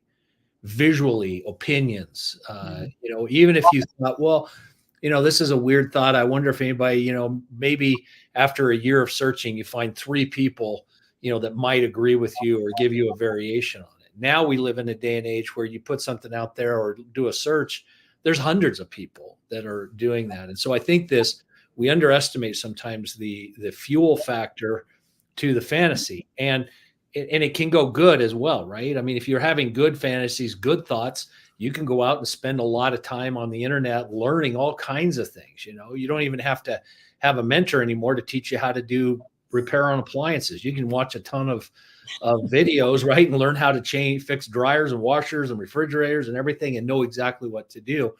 And I think that's the double-edged sword of what's happening. And so I always think of it as fantasy fuel is kind of where I've always thought. Yeah. You imagine too the level of potential sophistication that an offender can experience by vicariously experiencing it on the internet, either by what they read or by what they engage in with this artificial intelligence. It's going to be used for good and evil. And now they can go out and experience rape. They can go out and experience homicides before they actually go out and commit it. So how much more advanced can they get, and how much more difficult from a sophisticated level will that make it for law enforcement when they're looking for mistakes when they've practiced it over and over and over again, not just in their mind, but now they've taken it to the next level. Yeah, that's a fascinating point. It's almost like a flight simulator, right? Yeah. And so I have and this is going to be a deep question, and is how does it rewire the male brain? Is there research on that? The excessive amount of, pornography, etc. Is there?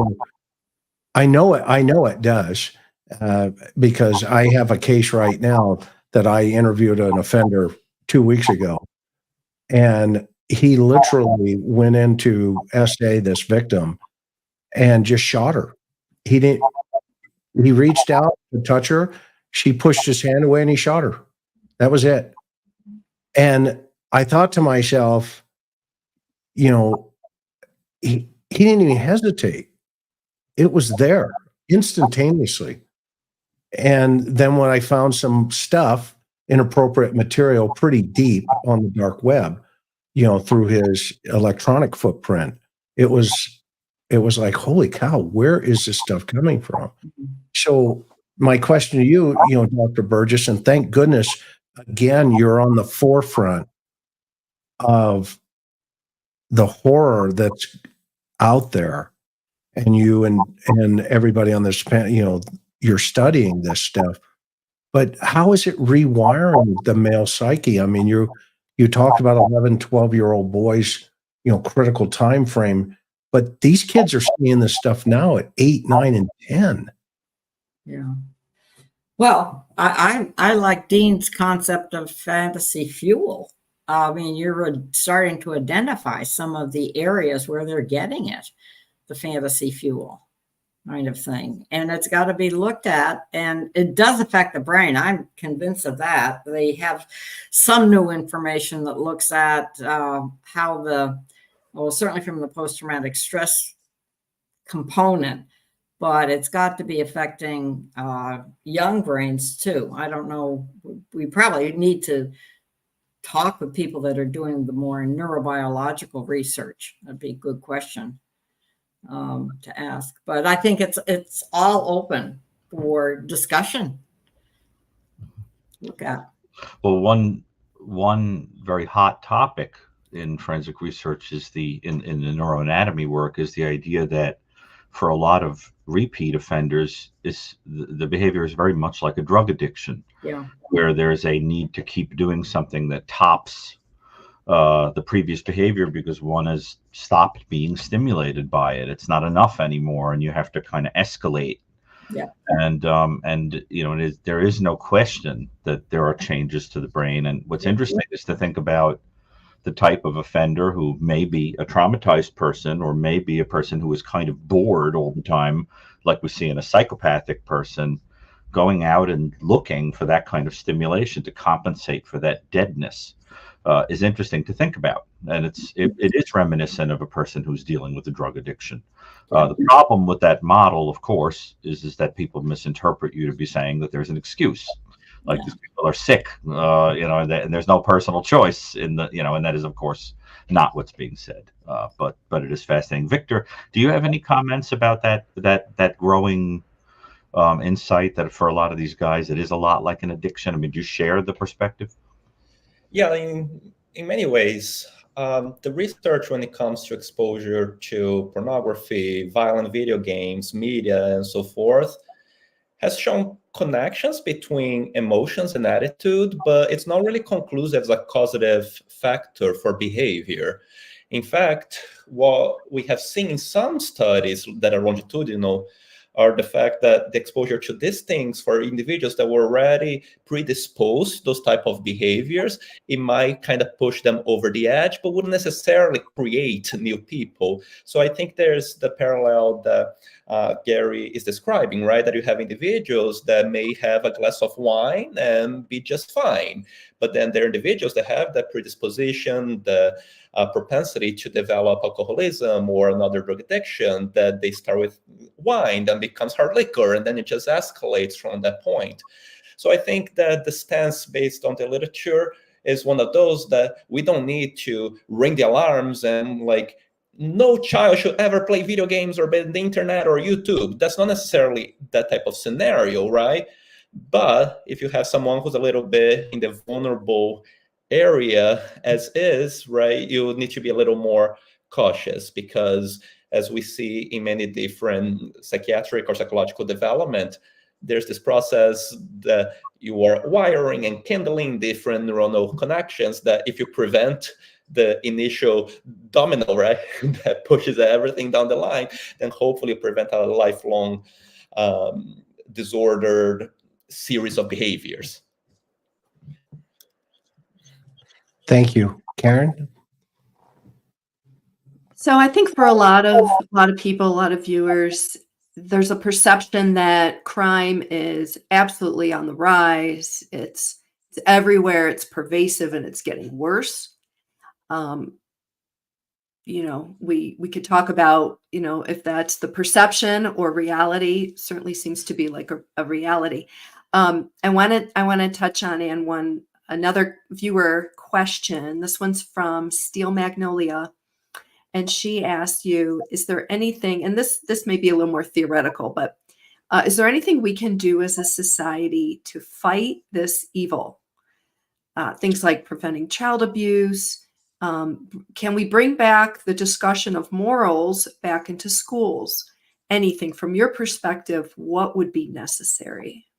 Well, I think we have all of our, certainly all of my work, and I think many of my colleagues here, is prevention. That we have to be thinking prevention, because there's just too much victimization going on, and it makes a lot of such painful kinds of situations. So always think of prevention, and it's why we believe it has to start early. That a lot of these thinking and problems start when kids are even 4, 5, 6 years old. What are the warning signs? And what are the red flags? What can we teach our teachers who have more access to kids than even parents sometimes? So that we need to do a better job along that line, I would suggest.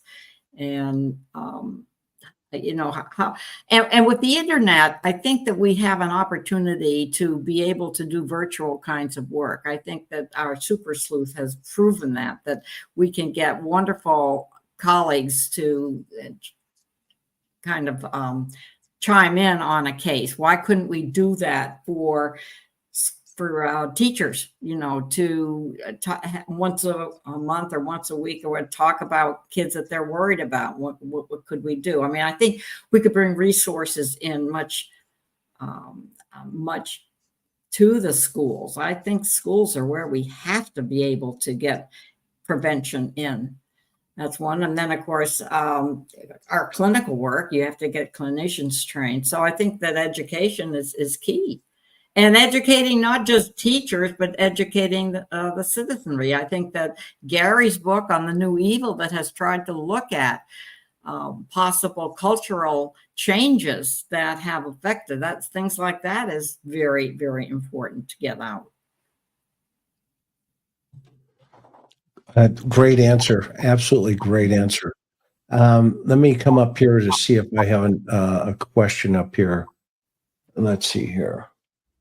This is, I think you already answered it.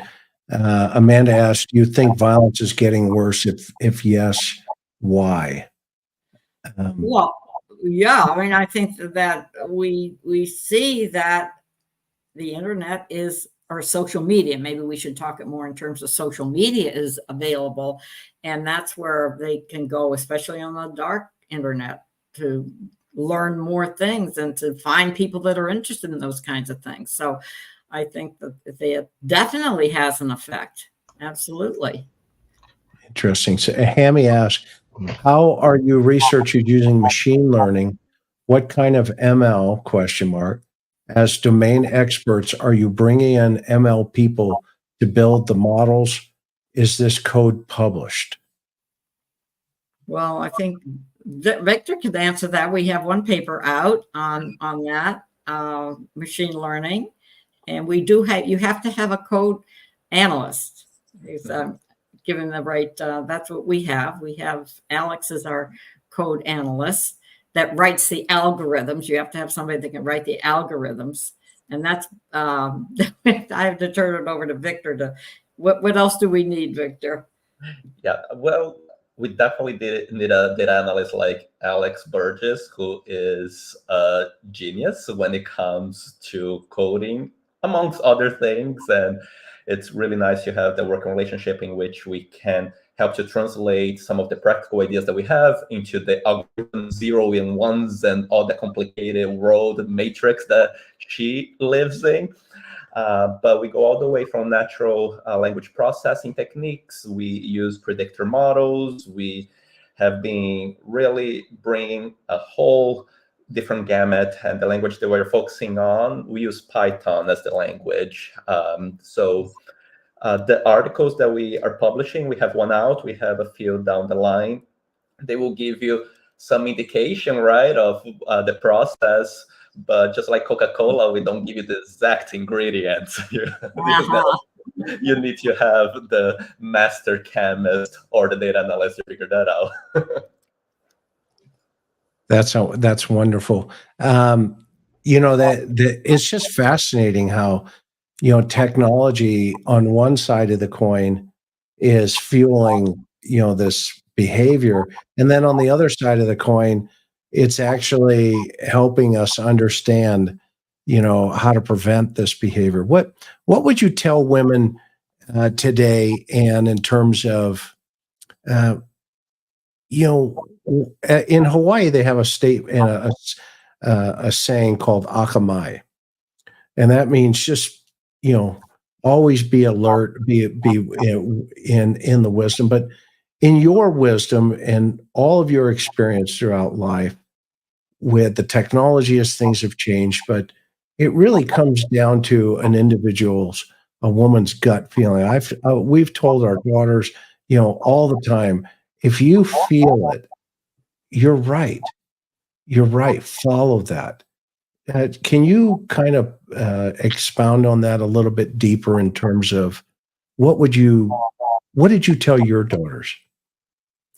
Well, what I would tell young women right now is most universities are now have courses in machine learning or in Python. Python is the software that is used.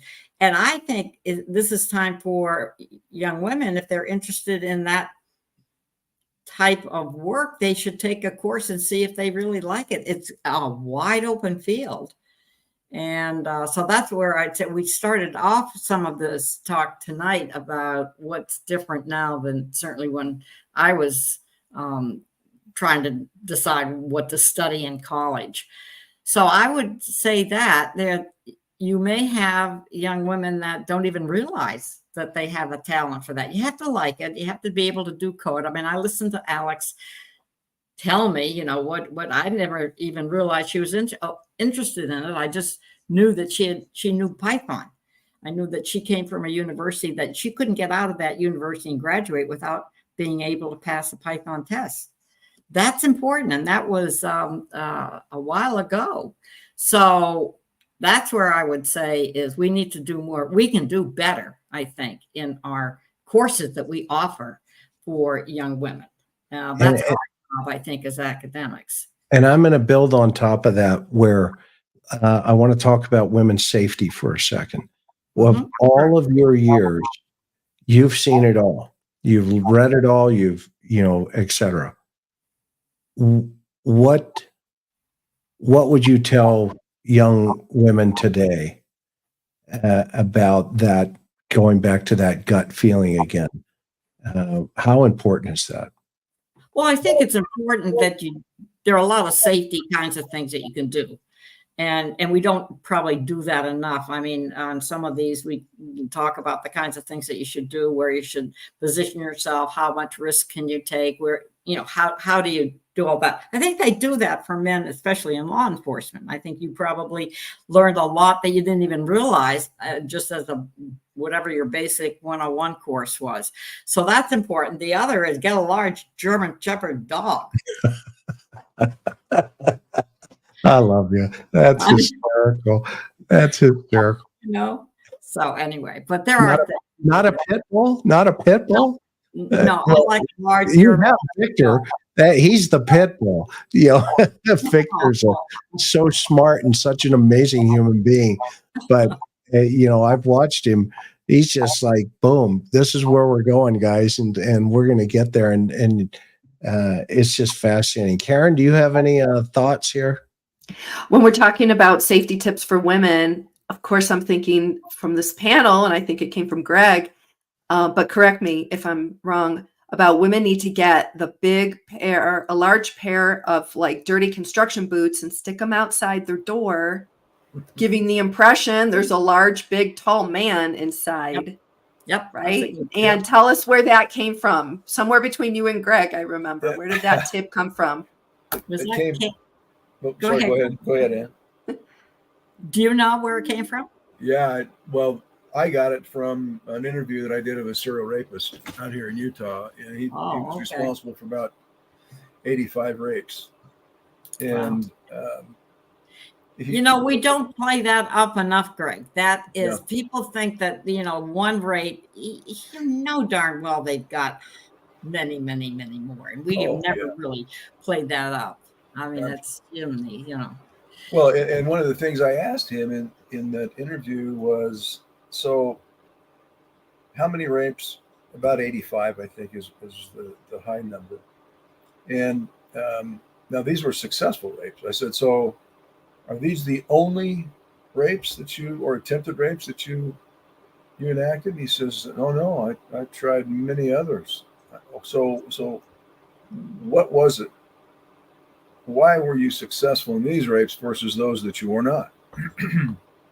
And if you can imagine, stunningly, he got into these apartments or single family dwellings through unlocked windows and unlocked doors. He said if he came across one that was locked, he'd move on to the next one.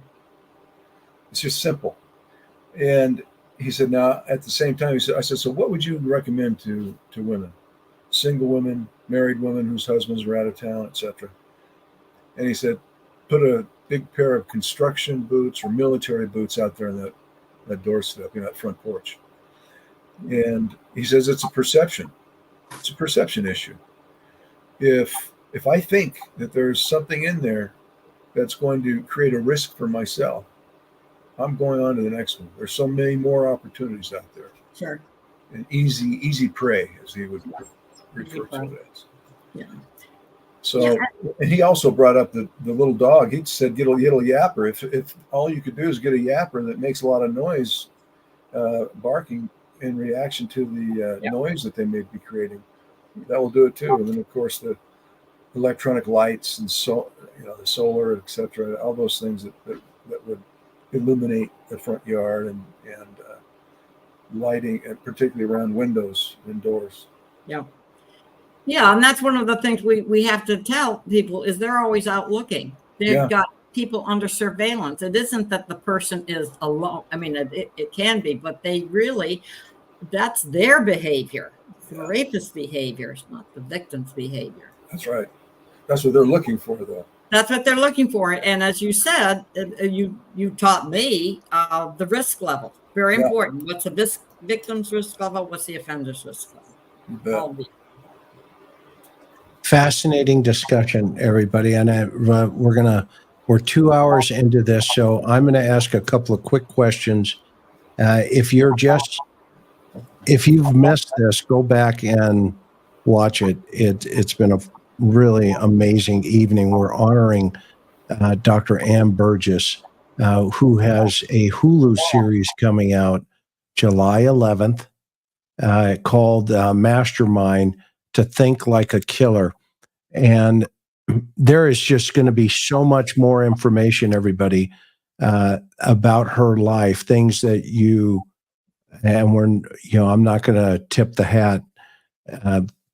There are some fascinating stuff that we've just scratched the surface. So we would encourage you, if you can grab this series, it's a 3-part series. You've got to watch it. But I have a couple questions about this picture. Tell us about this picture, Ann? Oh, that's a picture of my teaching. I'm at BC teaching, and then they were taking pictures, obviously, that day. I think that I know that was in response to some of the work Linda Holmstrom and I were doing, because Linda was from Boston College also. So that's just me in class. That's a blackboard behind me. And this one? That's Tribeca. That was about a month ago at Tribeca, the festival. And we have this one. Yep, that's Dakota Fanning, one of the producers. And then in the right-hand side is Dakota, and Abby is the producer who really planned so much of it. Abby Fuller, very much a very key in putting together the whole docuseries. And this is one of my favorites. Is this at BC? That's at BC. That's in one of the libraries, the beautiful stained glass windows. Yeah, that's at BC. Much of the work was filmed at Boston College. Just absolutely amazing. This has been an absolute, again, amazing program. And we want to thank everybody, each and every one of you, for being here tonight. Dean, you and I were like two flies on the wall here again, with all of this amazing human beings here in the room. But I want to personally thank you, Dr. Burgess, for making an impact in my life and my career.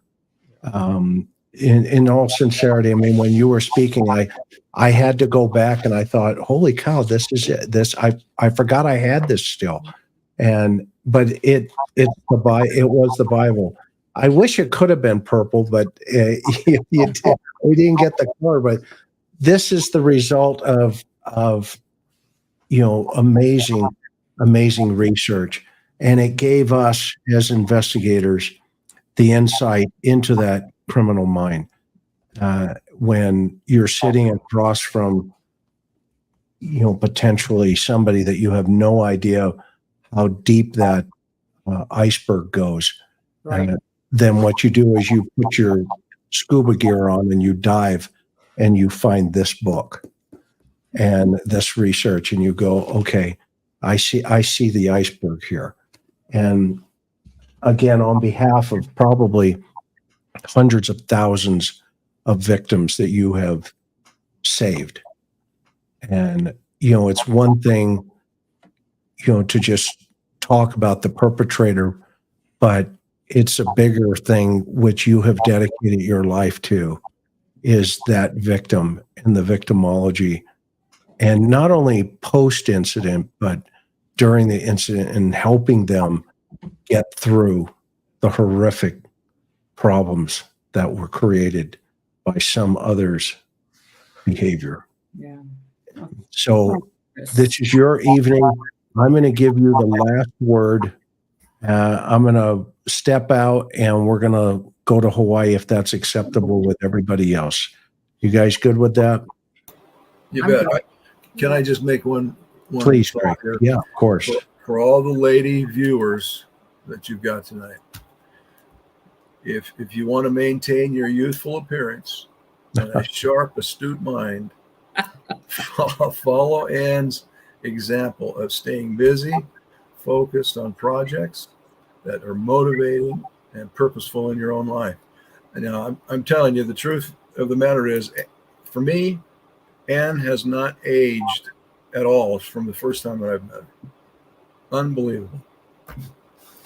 So that's a good takeaway. Good takeaway for all the viewers. Karen, did you want to say something else as a woman? I just want to thank you, Ann, for your life's work, your body of study, research, all the care and the love that comes out, and you emanate, and you have from day one. And we are just so grateful. I love you. You have this wonderful twinkle in your eye, and the film really picks that up. I mean, you can see it in the photos from when you just started your career. You've got it today. I echo what Greg said. And I just say thank you so much. And I would just urge our viewers to please do not miss this docuseries on Hulu. Whatever you have to do, you will be grateful that you did. So thank you again, Ann. Well, thank you very much, Karen. And thank you, Chris, and everybody. This has means so much to me that you would do this. I really am more than appreciative. And I guess I would goes in saying that we've got to keep going. We have to keep the onward, as people say, keep going ahead. And there's a lot of fight to win some of these really bad situations that we face, but with a group interdisciplinary, I think we will do it. So thank you very much, and I'm ready to go to Hawaii too.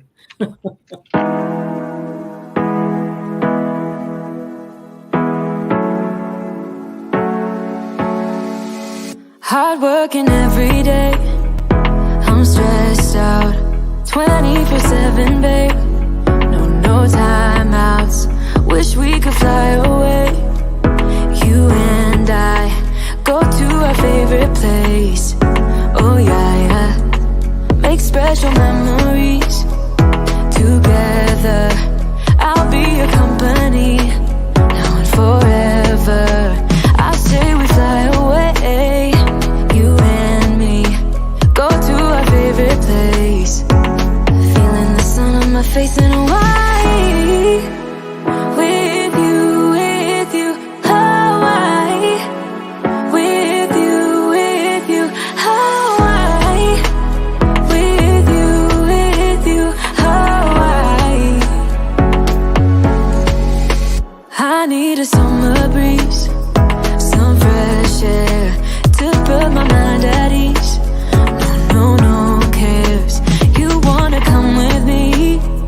Me and you go to our favorite tree. Are you ready now? We jump on a plane now. We're taking away. Yeah, we're taking away. Don't hesitate now. We're taking away. Yeah, we're taking away. We'll never come down. We're going away. Yeah, we're going away. You and me. Feeling the sun on my face in a while.